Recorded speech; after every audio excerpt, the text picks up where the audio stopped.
You've been lied to your entire life. They taught you that reality is solid, structured, built on facts that you can measure, things you can prove, trust, and believe. But what if I told you that's the biggest trick ever played on you? Because reality isn't built on what's there, it's built on what's missing, and once you understand that, everything you believe collapses. Let me show you. A blank page is empty until you start drawing. At first, every stroke adds meaning, but push too far, and suddenly it's all noise. The image disappears. Now ask yourself, what if your perception of reality works the same way? You think you see life clearly, success, failure, meaning. But what if none of it exists the way you think it does? The truth is, nothing and everything aren't opposites, they are the same. And that's why they never wanted you to figure this out. Stay with me, because once you see this, there's no going back. They've trained you to think reality is made of things, objects, facts, truths. But here's what they never told you. Everything only exists because of what isn't there. A word only means something because of what it excludes. A pattern only exists when something is missing. So, what happens when you remove every contrast, every separation? Does reality still exist, or does it disappear? Here's the uncomfortable truth. The difference between nothing and everything is an illusion. The second you grasp that, everything starts to fall apart. Take a blank page. Pure emptiness, no lines, no marks, just open space. Now, draw a single line. Suddenly it's no longer nothing. That one stroke defines the page, carves meaning out of the void. Keep adding more shapes, patterns, details, and it begins to take form. But push too far, and the image disappears. Overload the page with too much detail, and it turns into chaos. Nothing has turned into everything, and everything has collapsed back into nothing. Now here's where it breaks your reality. This isn't just about a page, this is how reality works. The more you add thoughts, distractions, beliefs, the more you lose clarity. The world bombards you with noise to keep you from realizing a truth that would change everything. Real power comes from what you remove, not what you add. Some of the greatest in history, like Tesla, Einstein, Da Vinci, knew the truth.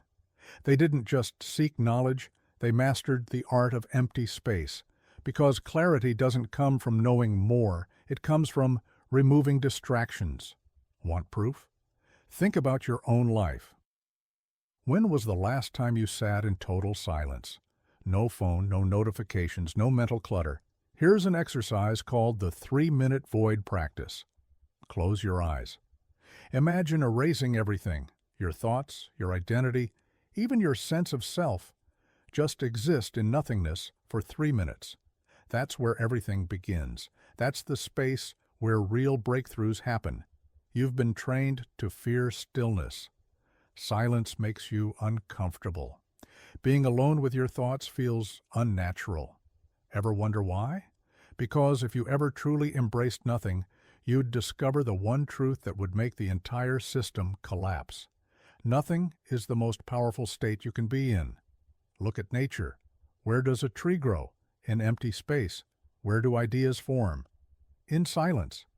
Even in quantum physics, what we once thought was empty space is actually filled with limitless energy. Everything comes from nothing. This is why monks meditate for hours, why geniuses spend time in deep thought, why your most powerful ideas don't come when you're trying, but when you let go. Exercise the void. Manifestation. Technique. Find a quiet space with no distractions. Close your eyes and visualize absolute nothingness, a black void. No thoughts, no identity, just stillness. Hold that state for 2 to 3 minutes. Now introduce a single desire and watch it emerge effortlessly from the void. Try this for 7 days and see what happens. But here's the hard truth. Your brain is under constant attack. Every second you're bombarded with social media, news, ads, and endless noise. You're drowning in information but starving for wisdom. And that's not an accident. Society keeps you distracted because a mind that never experiences stillness never realizes its true power. Look at the elite. Steve Jobs, Einstein, top CEOs. They all wore the same outfit every day. Why? Because removing unnecessary choices frees the mind for what really matters. What they never told you about nothingness. Challenge for the next 24 hours. Eliminate one major source of mental clutter. No social media, no news, no random YouTube scrolling, just silence. Observe what happens. What you'll notice is that your intuition sharpens, your creativity explodes, and you start seeing what was always hidden in plain sight. Everything you want, money, purpose, clarity, success, is already there. It's just buried under too much noise. Want real power? Stop adding, start removing. The more you add, the less clarity you have. Power comes from stillness. Nothing isn't emptiness, it's infinite potential. Everything is born from the void. Your brain is overloaded on purpose. The system keeps you distracted so you never see your true power, the hidden code of reality. You've been playing a rigged game. Reality isn't what you think it is. From the moment you were born, you were trained to see the world in a specific way, a way that was designed for you, not by you. The way you define truth, success, and identity isn't reality itself. It's a mental framework that was installed in your mind. And here's the part no one tells you. What if the world you experience isn't just perceived, but constructed? Patterns don't exist on their own. They are imposed. You aren't just receiving reality, you're creating it. This is why two people can witness the same event and walk away with completely different versions of the truth.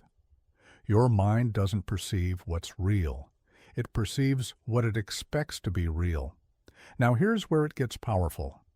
If you could break that expectation, you wouldn't just change how you see reality, you could bend reality itself. How the dots control your perception.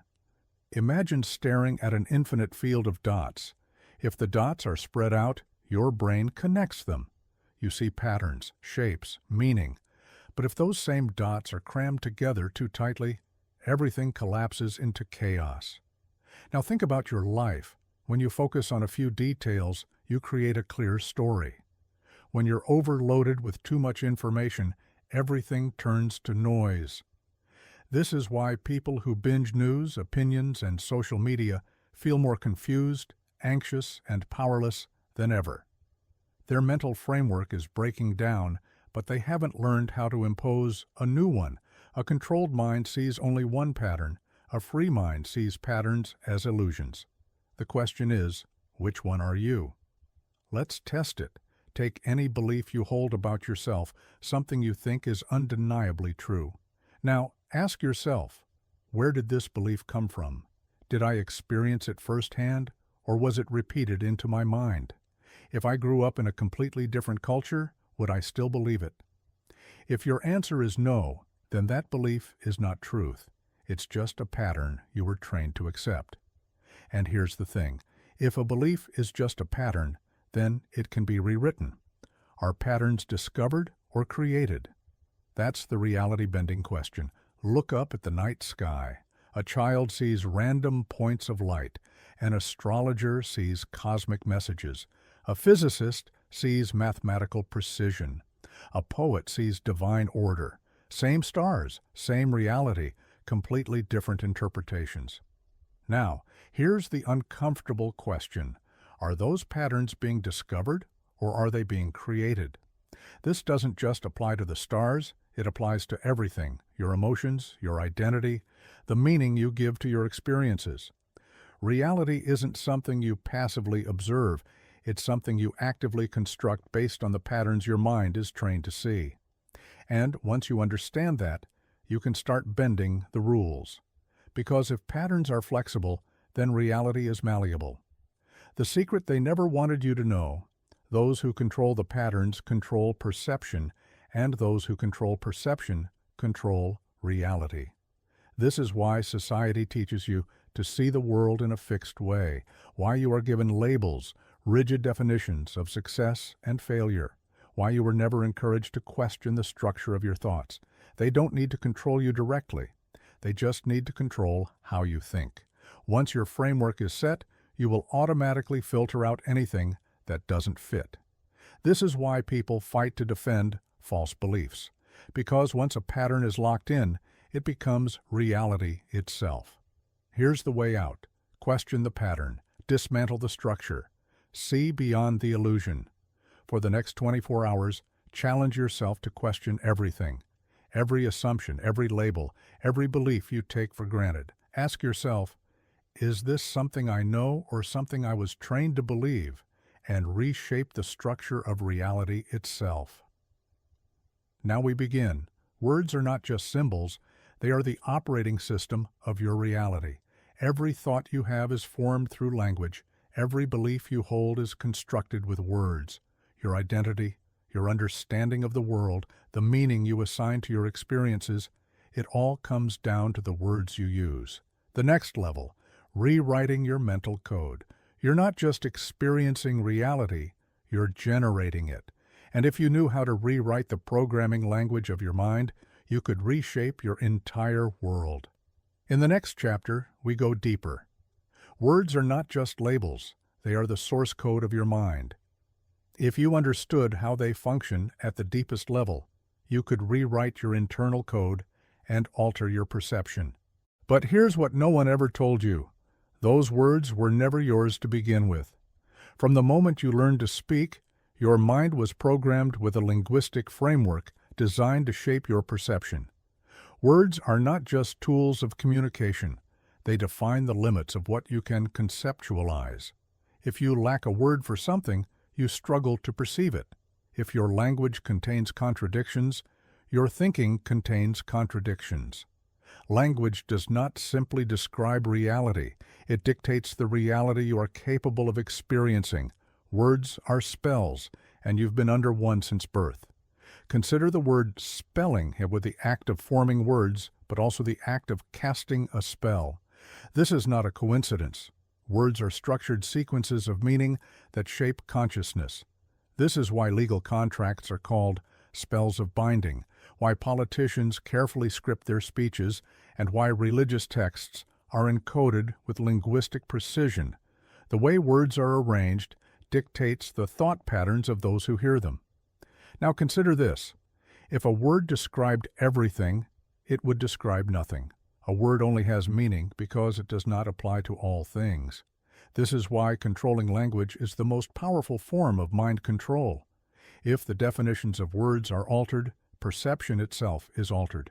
The hidden meaning of everyday words. Words do not mean what you think they mean. Many of the words you use daily carry hidden structures that shape your reality without your awareness. Mortgage, from the Latin mort, death, and gage, pledge. A mortgage is a death pledge, a contract designed to extract labor for decades.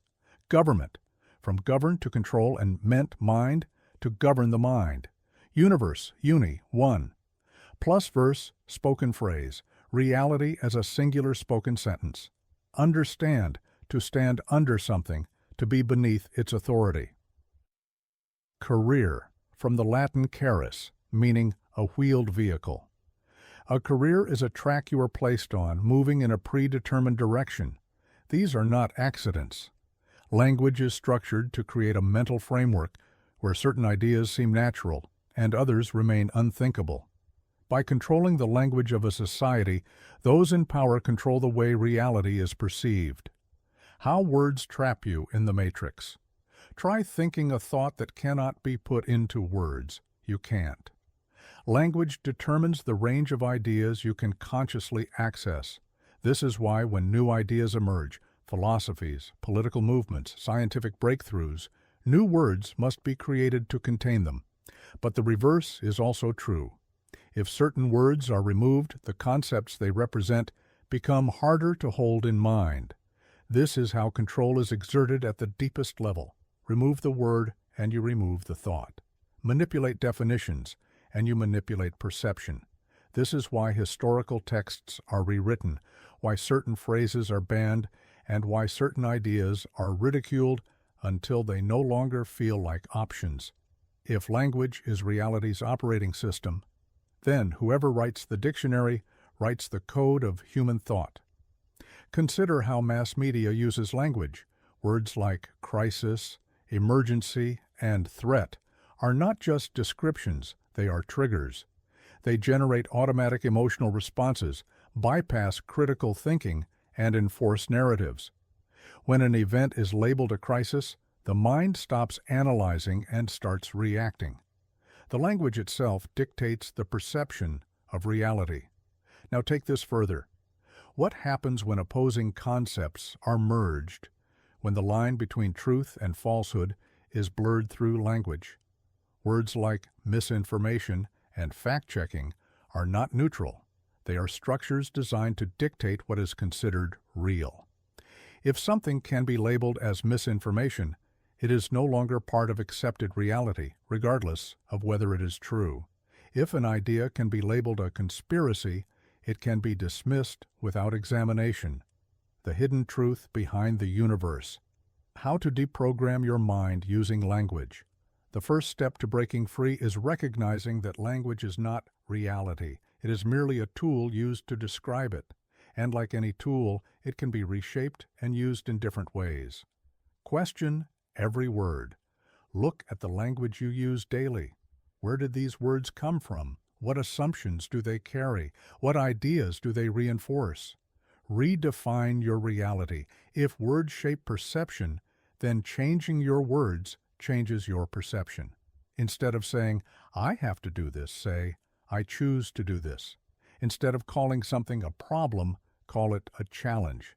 These are not trivial shifts. They reprogram your subconscious mind. Eliminate weakening language. Stop using phrases that diminish your power.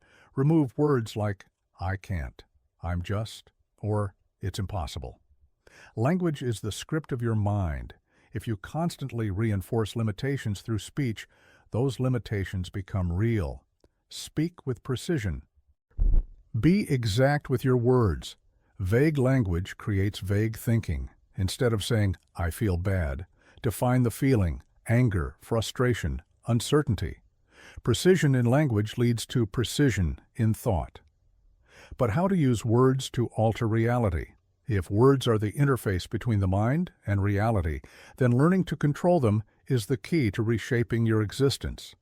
This is not just about communication, it is about command. Those who understand this do not just speak, they incant. They do not just persuade, they reprogram.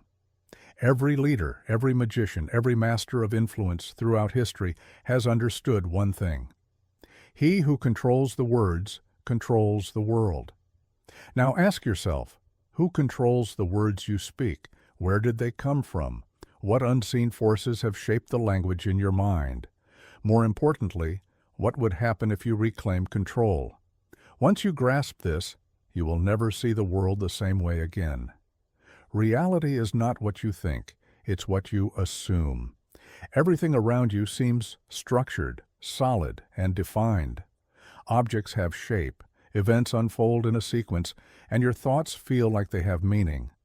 But this perception is an illusion. Reality isn't made of things, it's made of relationships, and those relationships only exist because your mind imposes them. Remove the labels. Stop defining reality in terms of forms. What's left? Something that feels both infinite and empty at the same time. This is the underlying fabric of existence, raw, unstructured potential, before interpretation locks it into shape. If form is what you see, formlessness is what allows seeing to occur. If form is content, formlessness is context. The mistake is thinking reality is made of form alone. In truth, form and formlessness are not opposites. They are the same thing, seen from different angles.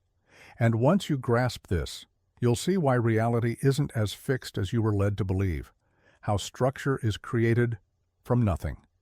In mathematics, every number falls into one of four categories: positive, negative, non-positive, and non-negative. At first, this seems simple, but look closely. Positive and negative are clear opposites, each with a defined structure, but non-positive and non-negative exist in a strange space between definitions, neither something nor nothing. They are the gaps between opposites.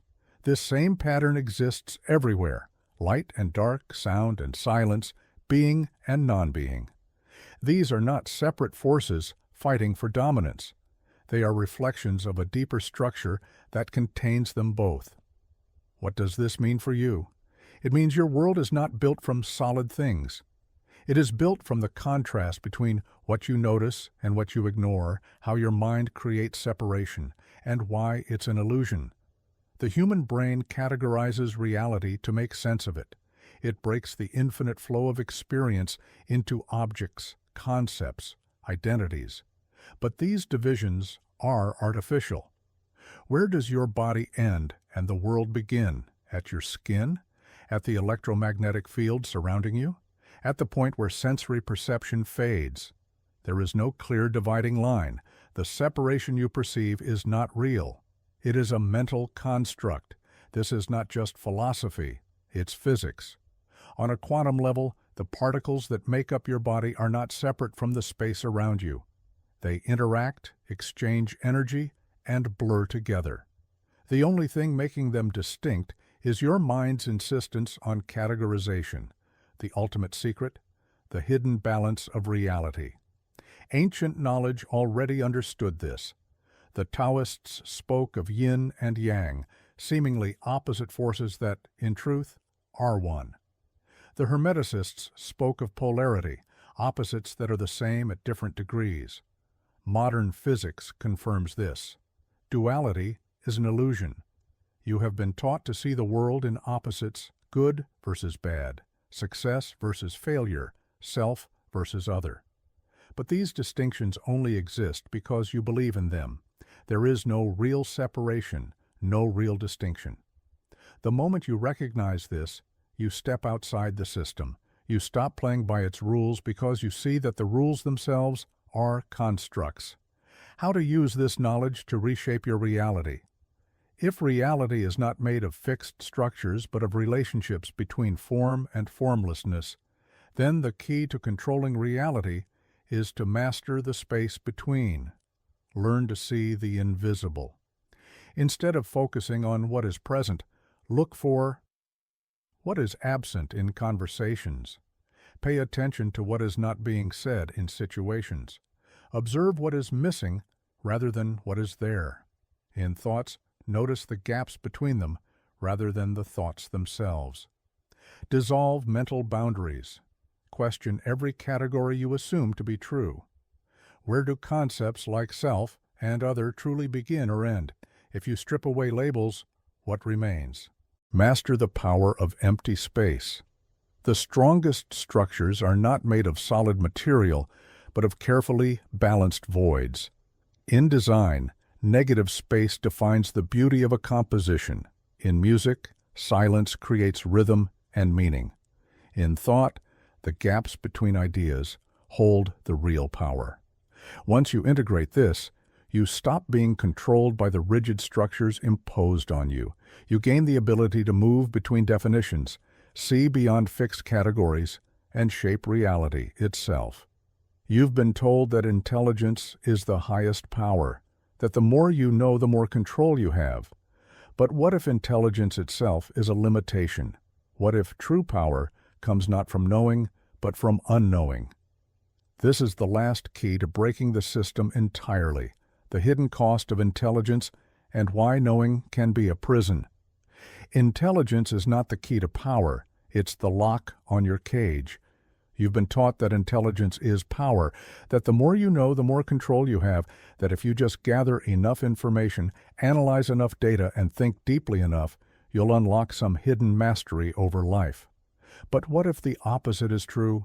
What if knowing too much, thinking too much, analyzing too much is the very thing keeping you trapped? Throughout history, the greatest minds were not those who knew the most, but those who learned to unknow, those who stripped away unnecessary knowledge, moved beyond analysis into direct experience. There is a reason why Zen monks spend years meditating on emptiness, why sages speak in paradoxes, why the highest levels of mastery often involve unlearning rather than learning.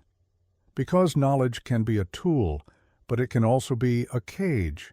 If you become too dependent on information, you lose access to something deeper: intuition, raw perception, the ability to shape reality without being weighed down by logic. Intelligence is a double-edged sword. Use it correctly, and it becomes a gateway. Misuse it, and it becomes the very thing that holds you back. Maybe the real magic isn't in seeing through the illusion, but in appreciating how amazing it is that we can experience anything at all. In a universe that's mostly empty space, we somehow exist to witness it, think about it, and share our thoughts with others. So, next time you look around, remember you're part of the greatest magic show ever created. The stage is set, the performance is running, and you're both the audience and the performer. The question isn't whether it's real. The question is what you'll do with your part in the show. The number 0 stands as one of the most significant discoveries in human history. Think about it. Before 0, people couldn't express nothing, couldn't do complex math, couldn't build the modern world we see today. 0 changed everything, but 0 is more than just a number. It represents the void, the empty space from which everything emerges. In physics, we see 0 as the vacuum state, the lowest possible energy level. Yet quantum mechanics tells us this void isn't truly empty. It bubbles with virtual particles popping in and out of existence. This connects directly to ancient wisdom. Many spiritual traditions speak of creation emerging from nothingness. The Tao Te Ching says, "The Tao gave birth to one, one gave birth to two, two gave birth to three, three gave birth to all things." That initial void, that 0 state, contains infinite potential. 0 teaches us profound truths about reality. Just like how adding or multiplying by 0 transforms numbers, the void transforms energy into matter. The Big Bang itself may have emerged from a 0-point field, a quantum vacuum that suddenly expanded into our universe. In our daily lives, we fear emptiness, silence, stillness. We fill every moment with noise and activity. But 0 shows us that emptiness isn't negative. It's pregnant with possibility. The blank canvas enables art. The quiet mind enables insight. The empty cup can be filled. 0 also reveals the limits of our normal thinking. We can't truly imagine nothing. Try to picture absolute emptiness. Your mind will always insert some frame of reference. This points to a deeper truth. Our usual way of seeing reality is incomplete. This links back to what we discussed about the grand illusion. Our minds create models of reality, but those models have gaps. 0 marks the edge of what we can conceptualize. Beyond that edge lies mystery, the source from which existence springs.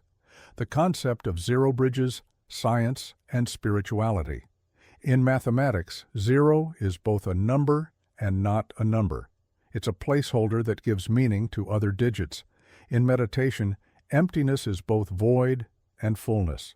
It's the ground of being that gives rise to all forms. 0 teaches us about death, too. We fear death as a final 0, an ending. But just as 0 in mathematics enables whole new levels of calculation, death may be a gateway to other dimensions of existence. The void between lives could be like the quantum vacuum, seeming empty but full of potential. This has practical implications.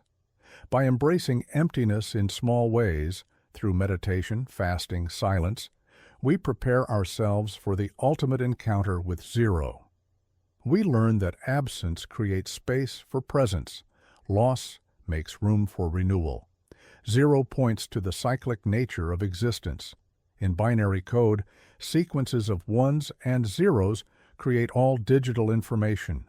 In life, cycles of being and non-being create the rhythm of existence. Birth and death, waking and sleeping, inhaling and exhaling, all mirror this fundamental pattern. The power of 0 extends to personal growth. Often, we need to let go, to become empty before we can transform. Like a cup that must be emptied before it can be filled with something new, we sometimes need to release old patterns to allow new possibilities. This emptying isn't about losing yourself, it's about touching the 0 point, that pure potential at your core. From there you can choose who to become. The void enables freedom. Looking at 0 this way changes how we see life's challenges: losing a job, ending a relationship, facing illness. These zeros in our lives aren't just endings, they're portals to new beginnings. If we can face them with awareness, 0 teaches balance. In accounting, credits and debits must sum to 0. In nature, energy is neither created nor destroyed. These patterns suggest a deeper harmony underlying existence, one that includes both something and nothing, being and non-being. As we face the great mysteries, consciousness, death, the nature of reality, 0 offers a key insight. The answer may not be finding something, but recognizing nothing, not adding but subtracting, not knowing but unknowing. This brings us to the consciousness paradox, which we'll explore next. How can awareness, seemingly something, arise from the brain, seemingly nothing but atoms? The power of 0 may hold clues to this fundamental mystery. The question of consciousness remains one of the deepest mysteries we face. What makes you, you?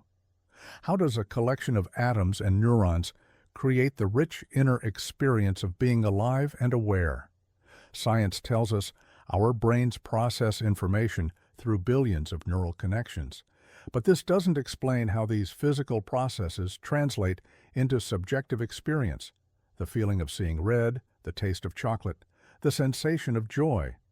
This gap between objective brain activity and subjective experience is what philosophers call the hard problem of consciousness. Think about it. You can map every neuron firing in someone's brain while they look at a sunset, but that doesn't tell you anything about their lived experience of the beautiful colors and emotions they feel. The physical and the experiential seem to exist in two different domains. This leads us to a fascinating paradox. Consciousness appears to both exist and not exist simultaneously. We know with absolute certainty that we are conscious. It's the one thing we can't doubt, since doubting requires consciousness. Yet when we try to study why nothing and everything are the same, it objectively slips through our fingers or can't explain how it arises from physical matter. Some theorists propose that consciousness might be fundamental to the universe, like space-time and matter, rather than emerging from complex arrangements of unconscious particles. Perhaps consciousness is woven into reality at its most basic level. This could explain why it seems impossible to reduce consciousness to purely physical processes. Others suggest consciousness is an illusion, that our sense of being a unified, continuous self is a story our brains tell us to make sense of all the parallel neural processing happening beneath the surface. But if consciousness is an illusion, who or what is being fooled by the illusion? The paradox deepens when we consider artificial intelligence. As AI systems become more sophisticated, how will we determine if they develop genuine consciousness? They might perfectly simulate conscious behavior and claim to have inner experience, but could we ever know if they truly feel anything? This connects back to our discussion of 0. Just as 0 bridges the abstract and concrete, consciousness seems to bridge the physical and mental realms. Both concepts challenge our usual ways of thinking about reality. The implications are profound. If consciousness is fundamental rather than emergent, it suggests the universe itself might be conscious at some level. This doesn't mean rocks and atoms have human-like awareness, but rather that consciousness exists on a spectrum, with different configurations of matter expressing different degrees and types of experience. This perspective could resolve the paradox: consciousness neither purely exists nor doesn't exist, but manifests in various forms throughout nature. Like 0, it might be both real and abstract, both present and absent, depending on how we look at it. Consider your own consciousness right now. You're processing these words, forming thoughts, perhaps feeling emotions or physical sensations. Yet, if you try to directly observe your consciousness, to catch it in the act, it becomes elusive. The moment you try to examine it, you're already one step removed, creating an infinite regression of the observer trying to observe itself. This self-referential nature of consciousness creates another paradox. We can't step outside our consciousness to study it objectively, since consciousness is the very thing doing the studying. It's like trying to see your own eyes without using a mirror, or trying to bite your own teeth. The mystery of consciousness forces us to question our basic assumptions about reality. We tend to think of the world as made up of objective physical things that exist independently of observation. But quantum physics suggests observation itself plays a role in determining reality. Perhaps consciousness and physical reality are more deeply intertwined than we imagine. This brings us to questions about death and survival. If consciousness is fundamental rather than emergent, what happens to it when the brain dies? Does individual consciousness dissolve back into a universal field of awareness? Does it transform into other forms, or does it continue in ways we can't yet comprehend? These questions might seem purely philosophical, but they have practical implications for how we live our lives and face death. Understanding the nature of consciousness could transform our approach to mental health, education, technology, and spiritual practice. As we move forward, keep in mind that the paradox of consciousness might not be a problem to solve, but rather a feature of reality to appreciate. Like zero, it might be pointing us toward deeper truths about the nature of existence itself. The creation matrix exists as the foundation of everything we experience. Think of it as the basic code that runs our reality, much like computer code runs software, but infinitely more advanced. This structure holds together the physical world and connects it with consciousness in ways we're just starting to grasp. Let's break down what makes up this matrix. At its core, we find pure energy, the raw material of existence. This energy doesn't just sit still. It moves, flows, and transforms based on precise mathematical principles. These principles create patterns that repeat throughout nature, from tiny atoms to massive galaxies. Scientists have discovered that empty space isn't really empty at all. It bubbles with quantum activity, where particles appear and disappear in an endless dance. This quantum foam, as they call it, forms the smallest building blocks of the creation matrix. It's where matter and energy merge, where time becomes flexible, and where consciousness might find its roots. The matrix operates through several key layers. The first layer deals with physical reality, the stuff we can see, touch, and measure. But beneath that lies the quantum layer, where normal rules don't apply. Things can exist in multiple states at once, and particles separated by vast distances can affect each other instantly. Going deeper, we find the information layer. Here, the matrix stores and processes data about everything that exists. Each particle, each wave of energy, each thought carries information that becomes part of this vast network. Some researchers suggest this might explain phenomena like synchronicity and intuition. We're all connected to this universal database. What makes the creation matrix truly fascinating is how it responds to consciousness. Our thoughts and intentions seem to influence how this energy behaves. This isn't just speculation. Experiments have shown that the mere act of observation can change how particles behave at the quantum level. The matrix uses sacred geometry, specific shapes and proportions that show up everywhere in nature. The spiral of a shell, the arrangement of seeds in a sunflower, the structure of galaxies. They all follow these patterns. These aren't random coincidences, but expressions of the underlying mathematical principles that guide creation. Time works differently within the matrix. Instead of flowing in one direction like an arrow, it might exist all at once, like a complete book, where past, present, and future are all equally real. This could explain reports of precognition and déjà vu, moments when people glimpse other points in this timescape. Energy flows through the matrix in specific ways, creating what ancient cultures called ley lines or dragon paths. These energy currents might influence everything from animal migration patterns to the locations where ancient civilizations built their sacred sites. Modern science is starting to detect and measure these energy fields using sensitive equipment. The creation matrix maintains balance through feedback loops.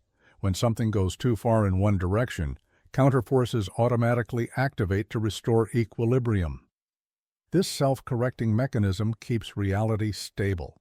While still allowing for growth and change, colors play a special role in how the matrix expresses itself. Different frequencies of light carry different types of information and energy. This explains why colors can affect our moods and why certain combinations appear so often in nature. The matrix uses color as both a coding system and a way to transfer energy. Numbers hold particular significance within the matrix. Certain numbers and ratios appear repeatedly in nature and seem to guide how reality organizes itself. The Fibonacci sequence, the golden ratio, and other mathematical patterns serve as instructions for growth and formation throughout the natural world. The matrix stores information holographically, meaning each part contains information about the whole. This explains how psychics might access information about distant places or times, and why ancient wisdom traditions teach that we can find truth by looking within. Our DNA interacts directly with the creation matrix. Recent research suggests DNA can send and receive information through quantum fields, connecting us to this vast network of consciousness and energy. This might explain phenomena like cellular memory and inherited trauma. Understanding the creation matrix changes how we see reality. We're not separate observers, but active participants in an interconnected system. Our thoughts, beliefs, and actions ripple through the matrix, affecting everything else in subtle but real ways. By learning about these patterns and principles, we can work more effectively with the natural flows of energy and information. This knowledge helps explain many mysteries about consciousness, reality, and human potential that have puzzled us for centuries. The creation matrix shows us that everything connects in meaningful ways. Nothing exists in isolation. Each thought, each action, each moment links to everything else through this incredible cosmic web of energy and information. The numbers keep showing up everywhere. At first, you might think it's random, seeing 1111 on your clock, 333 on a license plate, or getting $444.44 in change. But these patterns hold deeper meaning. Throughout history, people have noticed these number sequences appearing during major life events. Ancient cultures built their beliefs around sacred numbers. The Egyptians used them in pyramids, the Greeks in architecture, and Native Americans in their ceremonies. These number patterns act like signals from beyond our physical reality. They show up right before big changes or decisions in our lives. Think about the last time you saw repeating numbers. What happened next? Let me share what these common patterns mean. Seeing 111 or 1111 marks new beginnings and opportunities coming your way. It's telling you to pay attention to your thoughts since they're manifesting faster than usual. 222 brings balance and harmony, a sign you're on the right path. 333 means spiritual guides are near, supporting your growth. 444 represents stability and protection, while 555 signals major life changes ahead. But here's what most people miss. These numbers aren't just random messages. They follow precise mathematical patterns found throughout nature. The same sequence that creates a nautilus shell or arranges sunflower seeds appears in the spiritual numbers. This is called the Fibonacci sequence, and it connects the matrix of language and thought. Everything in existence follows a pattern that goes deeper. Each number carries a unique vibration or frequency. When you keep seeing certain numbers, you're tuning into those specific frequencies. It's like catching radio signals from the universe. These frequencies can affect your mood, decisions, and life direction. Your birth date contains your personal number pattern. By adding all the digits until you get a single number, you find your life path number. This number reveals your core purpose and natural talents. For example, if you were born on June 15, 1990, add 6 plus 1 plus 5 plus 1 plus 9 plus 9 plus 0 equals 31, then 3 plus 1 equals 4. You're a life path 4, meaning you're built for creating solid foundations and bringing order to chaos. The patterns show up strongest during major life transitions. They often appear when you're about to meet someone significant, change jobs, or face an important choice. Pay attention to what you're thinking about when you notice these numbers. The universe is trying to guide you. Some people dismiss these patterns as coincidence, but probability calculations show these sequences appear far more often than random chance would allow. Scientists studying consciousness have found these patterns might be how our reality communicates with itself. You can start working with these patterns consciously. When you notice repeating numbers, stop and check your thoughts and feelings. What were you just thinking about? What decisions are you facing? The numbers often confirm you're on track or warn you to reconsider. Write down the numbers you see and what's happening in your life at those times. After a few weeks, you'll start seeing clear connections. The patterns become a personal guidance system, helping you make better choices. Beyond personal guidance, these number patterns point to a deeper truth. Everything is connected through mathematical principles. The same patterns organizing galaxies and DNA sequences show up in your daily life as spiritual messages. This hidden pattern language bridges the physical and spiritual aspects of reality. It proves we're part of an intelligent universe that communicates with us constantly. We just need to learn how to read the signs. Start paying attention to the numbers around you. Notice which ones keep appearing. Look up their meanings, but trust your intuition too. Sometimes a number's significance for you might differ from traditional interpretations. The patterns are always there, waiting to be noticed. They're like trail markers on your life path, confirming you're headed in the right direction or suggesting course corrections. Once you understand their language, you'll never feel lost or alone. This ancient system of guidance through numbers has helped countless people navigate life's challenges. It's available to everyone, requiring no special tools or training, just awareness and attention to the patterns already showing up in your life. The next time you see repeating numbers, pause and tune in. The universe is sending you a message using the universal language of mathematics to guide you toward your highest good. Building on our earlier discussion about patterns, how we often seek them out or form them ourselves, let's shift our focus to the words we use daily. Words are powerful tools. They shape our thoughts, influence our feelings, and impact those around us. Yet we often overlook the deeper significance they carry. Think about a simple greeting like, "How are you?" We toss it around as a casual way to say hello, but do we truly listen for the answer? The words imply concern and interest, but sometimes they become routine, losing the genuine care they originally conveyed. Consider the word failure. It's heavy with negative connotations. When someone says they failed, it often brings feelings of disappointment or defeat. But what if we looked at failure as a stepping stone? Each setback is a lesson, an opportunity to grow. By changing how we perceive the word, we alter its impact on us. Language shapes our reality. The words we choose can either limit us or set us free. For instance, saying, "I can't do this," closes off possibilities. It sets a boundary that seems unbreakable. However, rephrasing it to, "I haven't figured this out yet," opens up room for growth. It acknowledges the challenge, but leaves space for progress. Let's delve into the word try. When we say we'll try to do something, it often gives us an escape route. It's less committed than saying, "I will do it." Try can subconsciously signal doubt. By being more definitive with our words, we strengthen our resolve. Metaphors and analogies enrich our language, allowing us to express complex ideas simply. Saying someone has a heart of gold immediately conveys kindness and value. These expressions tap into shared understandings, making communication more effective. However, words can also carry, "Are you seeing reality or a programmed illusion?"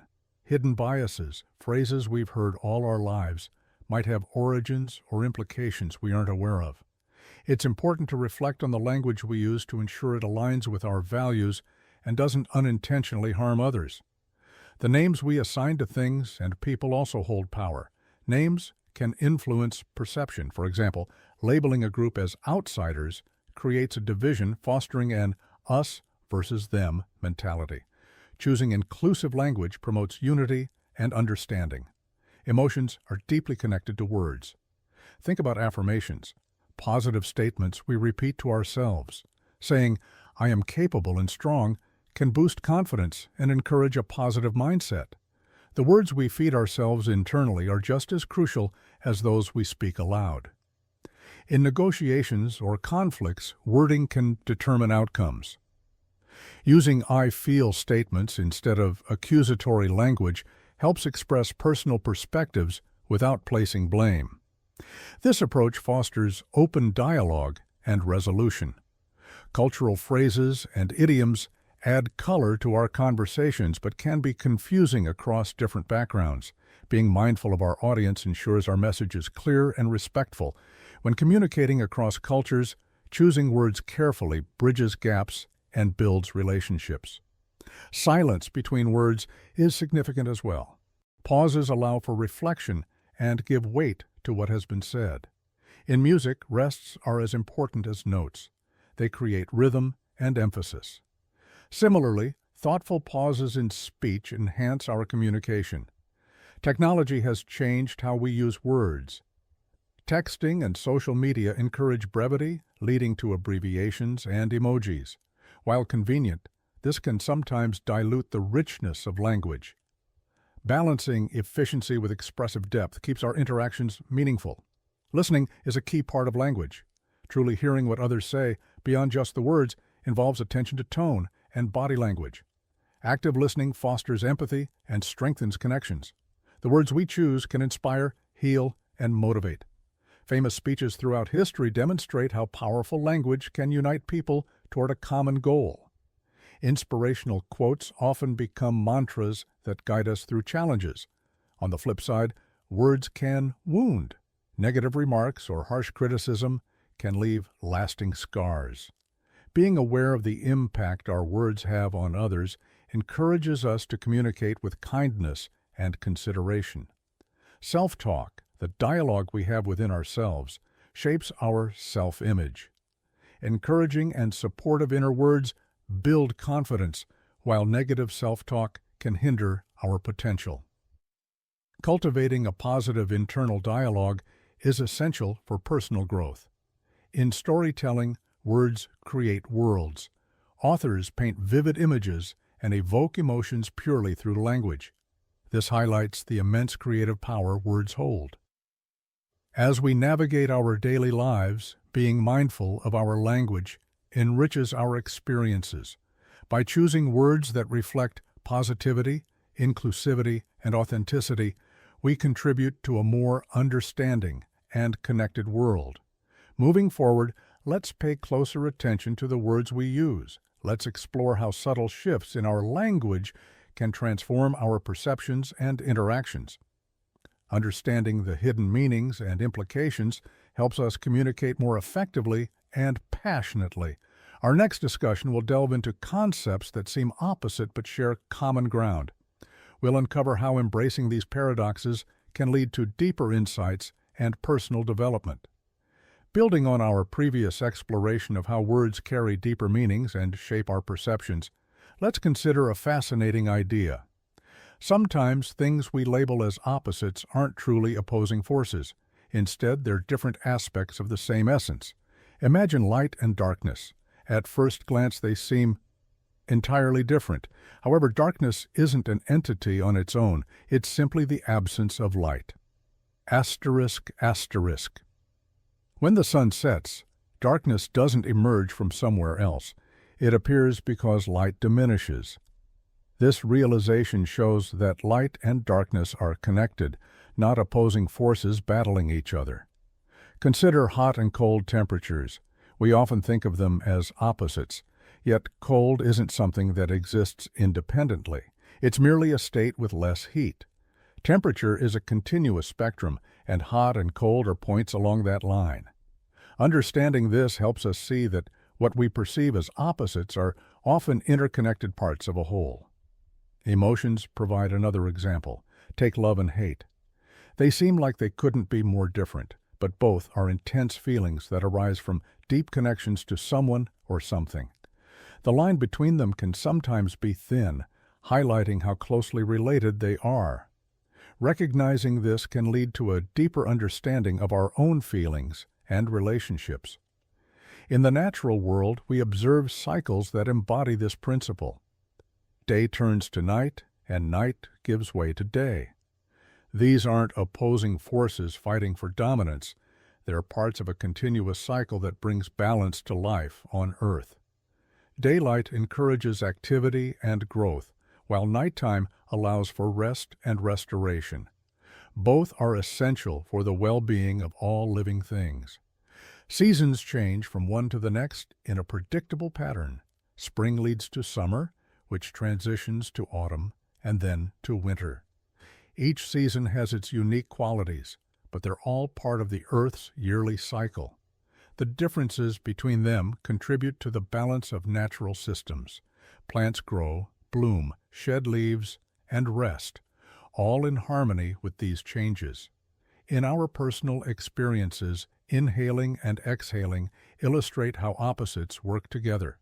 Breathing in brings oxygen into our bodies, and breathing out expels carbon dioxide. These actions are opposite in direction, but they are both vital parts of the same life-sustaining process. Without one, the other can't happen. They function together seamlessly to keep us alive. When we look at success and failure, it's easy to see them as opposites.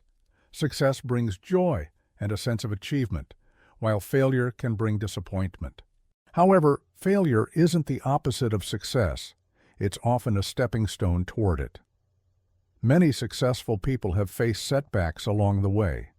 These experiences provide valuable lessons that contribute to future victories. Viewing failure as part of the journey rather than an opposing force can change how we approach our goals. In relationships, conflict and harmony might seem like opposites, yet disagreements can lead to growth. When handled with care, they encourage open communication and understanding. Through resolving conflicts, relationships can become stronger. This shows that conflict isn't simply the absence of harmony, but can be a pathway to deeper connections. Our emotions fluctuate between feelings like happiness and sadness. While they appear to be opposites, both are essential aspects of the human experience. Embracing the full range of our emotions allows us to live authentically.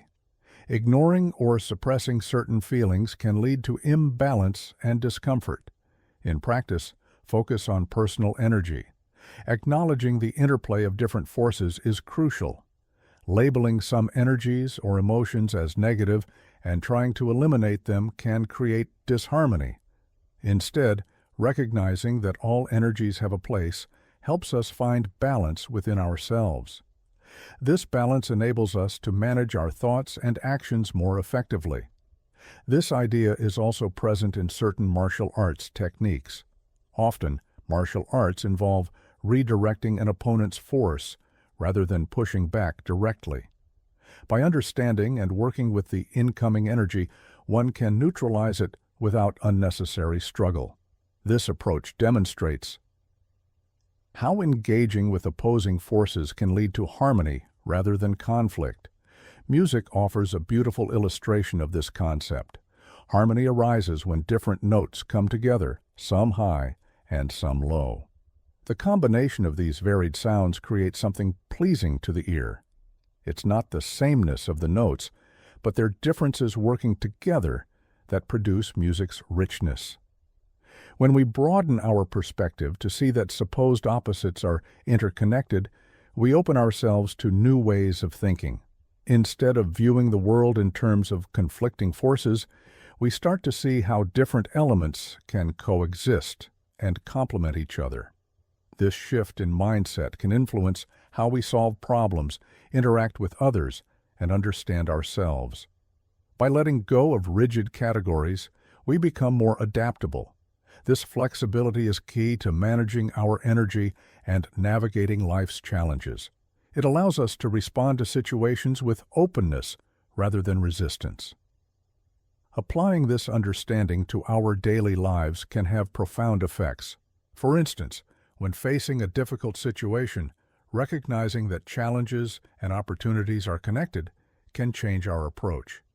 Instead of seeing only obstacles, we might find possibilities for growth and learning. In communication, acknowledging that differing opinions aren't necessarily opposing but can provide a fuller picture leads to more productive conversations. It fosters an environment where ideas can be shared and explored without the need for one side to win over the other. This concept also encourages us to embrace diversity. Just as contrasting elements in music create harmony, diverse perspectives and experiences enrich our communities. Recognizing the value in differences can lead to more inclusive and supportive environments. As we continue this journey of understanding, the idea that opposites aren't truly opposites becomes a powerful tool. It helps us navigate complexities with a more holistic view. By seeing connections rather than divisions, we can cultivate balance within ourselves and in our interactions with the world. This perspective prepares us to delve deeper into how our consciousness shapes reality. When we acknowledge the interconnectedness of breaking free from mental conditioning. As we become more attuned to the influence we have on our surroundings, this awareness empowers us to participate actively in creating the kind of world we wish to live in. Embracing the idea that opposites are aspects of the same whole can lead to a more harmonious and fulfilling life. It invites us to look beyond surface differences and discover the underlying unity in our experiences. As we move forward, let's carry this insight with us, allowing it to inform our thoughts, actions, and relationships. The biggest secret about life and death isn't what most people think. I've spent years researching this topic, and what I found will change how you see everything. This is the ultimate hack, the key that makes sense of it all. Think of your life like a video game. You're playing a character, but you're not just the character. You're the player behind the screen, too. Death isn't the end of the game. It's just your character finishing one playthrough. The real you, the player, keeps going. But here's where it gets interesting. The game doesn't reset exactly the same way each time. Each life builds on the last one. Your soul carries forward the lessons, the growth, and the wisdom. You might not remember the details, but the core learning stays with you.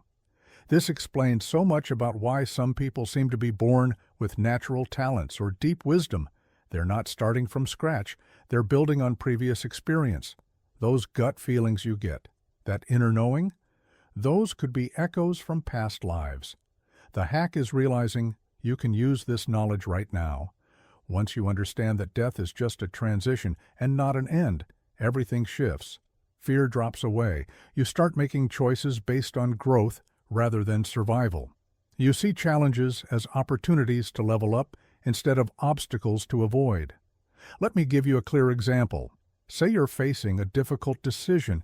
Most people make choices based on fear. Fear of loss, fear of failure, fear of death. But with this understanding, you can ask better questions. What will help me grow? What serves my higher purpose? What moves me forward on my path? This isn't just theory. People who grasp this truth live differently. They take meaningful risks. They love more openly. They create more freely. They serve others more willingly because they know this life is just one chapter in a much bigger story. But don't mistake this for an excuse to be reckless or ignore this life. Each experience matters. Each relationship teaches something. Each choice creates ripples that affect future lives. The hack is using this knowledge to make better choices now. The pattern we talked about before is part of this bigger picture. Those recurring themes in your life aren't random. They're lessons your soul chose to work on. Maybe it's trust, maybe it's courage, maybe it's love. Whatever it is, knowing this helps you focus on what really matters. Here's something fascinating. Near-death experiences support this truth. People who've been clinically dead and come back report similar things: a sense of peace, a life review, and most importantly, an understanding that death isn't the end. They return with a completely different perspective on life. Science is catching up, too. Quantum physics shows consciousness might not be limited to the brain. Research into children's memories of past lives reveals patterns too specific to be coincidence. The evidence keeps growing. This hack changes everything about how we live. Instead of seeing death as something to fear, we can see it as a checkpoint in a longer game. Instead of rushing through life trying to accumulate things, we can focus on growing, learning, and helping others. Think about how this changes daily choices. Worried about taking that risk? Remember, you're here to grow. Holding on to old grudges? They'll just follow you to the next life. Better to resolve them now. Feeling stuck? Maybe this is exactly the challenge your soul chose to face. The ultimate hack is using this knowledge to live more fully now. Don't wait for another life to pursue what matters. Don't let fear hold you back. Use this understanding to make choices that serve your highest good and the good of others. This isn't about believing in something, it's about testing it yourself. Pay attention to your intuition, notice patterns in your life, and look for the lessons in challenges. Start living like someone who knows death isn't the end. The truth is, you picked this life for a reason. These challenges, these relationships, these opportunities, they're not random. They're part of your soul's curriculum. Once you see this, you can stop fighting what is and start using everything as a chance to grow. This is the secret that changes everything. Life isn't about avoiding death. It's about using each experience to become more of who you really are. Death isn't the enemy. It's just a transition to the next level. How to reprogram your mind and reality. Use this hack wisely. Let it free you from unnecessary fear. Let it guide you to better choices. Let it help you focus on what truly matters, because in the end, this life is just one beautiful chapter in your soul's much longer story. Life isn't what we've been told. Right now, you're starting to see through the cracks in what seemed like solid reality. The signs were always there, those odd coincidences, the déjà vu moments, the strange patterns that made you question if something bigger was at work. Think back to your dreams. How many times have they felt more real than your waking life? That's no accident. Dreams show us glimpses of what lies beyond this constructed reality. They're like holes in the wall of our prison, letting light shine through from the other side. The Matrix isn't just a movie concept, it's the perfect metaphor for our situation. We're living in a sophisticated simulation, but unlike the film, there's no evil AI keeping us here. We chose this experience, this limited perspective, this forgetting of who we really are. You might ask why anyone would choose to forget their true nature. The answer is simple: for the experience itself. Just like you might choose to watch a scary movie or play an intense video game, knowing it's not real, but wanting to feel those emotions anyway. Look at your hand right now. Really look at it. The more you focus, the less solid it appears. That's because nothing here is truly solid. It's all energy vibrating at different frequencies to create the illusion of physical matter. Science has proven this, but we still cling to the idea of solid objects because that's what our programmed senses tell us. The people in your life aren't random. There are other conscious beings who agreed to play their roles in your story, just as you agreed to play a role in theirs. Every interaction, every relationship, every conflict serves a purpose in this grand learning experience. Death isn't the end. It's more like logging out of a very convincing virtual reality game. When we die, we remember everything. We reconnect with our full awareness, our complete consciousness that exists beyond this limited 3D experience. That's why near-death experiences often share common elements. People glimpse their true state of being. Time itself is part of the illusion. Past, present, and future exist simultaneously. We just experience them linearly because that's how this reality is structured. That's why some people can see future events or remember past lives. They're briefly breaking through the programmed limitations. Your thoughts create your reality more directly than you've been taught. The physical world is just a delayed reflection of consciousness. When you truly grasp this, manifestation becomes natural. You're not creating something new. You're selecting from infinite existing possibilities. The feeling of separation from each other, from nature, from the divine, that's the core illusion. We're all expressions of the same consciousness, playing different roles, having different experiences. Like waves on an ocean, we appear separate on the surface, but are one at the source. Pain and suffering exist in this reality, but they're not punishments. They're tools for growth, catalysts for expansion. Every challenge you face is an opportunity you set up for yourself before starting this experience. That doesn't make the pain less real, but it gives it meaning. The big secret isn't that we're trapped in an illusion, it's that we're free to change it once we recognize it. For what it is, your consciousness isn't limited to your body or brain. It extends far beyond these temporary vehicles we use to experience physical reality. As you begin to see through the illusion, you might feel scared or overwhelmed. That's normal.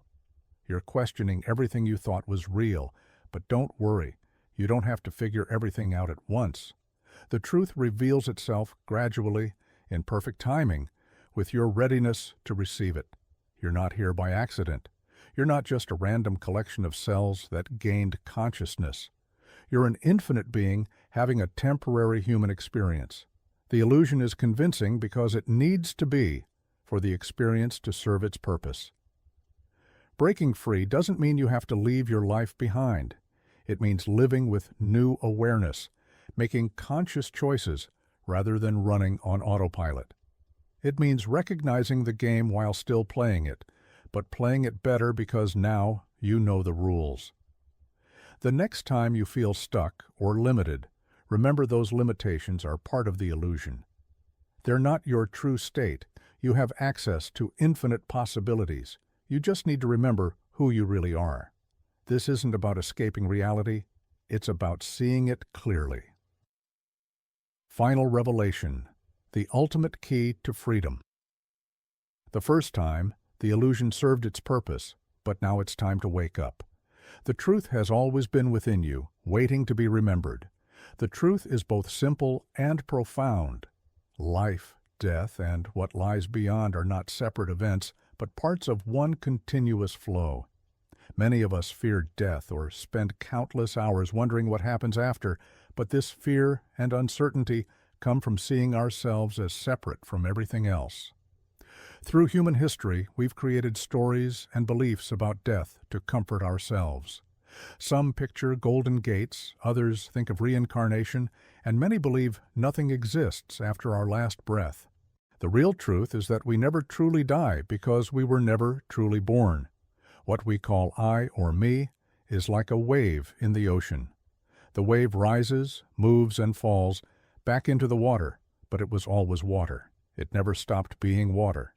In the same way, we rise from and return to the basic fabric of existence. This isn't about religion or faith. Look at nature. Nothing is ever destroyed. It just changes form. A leaf falls and becomes soil. The soil feeds new plants. The cycle goes on. We're part of this same pattern. Think about your deepest sleep. When you're not dreaming, there's no sense of time, no you, no thoughts. Yet you still exist. death might be similar. The you that worries about death is just thoughts, memories, and ideas. But beneath that is something that can't be born or die.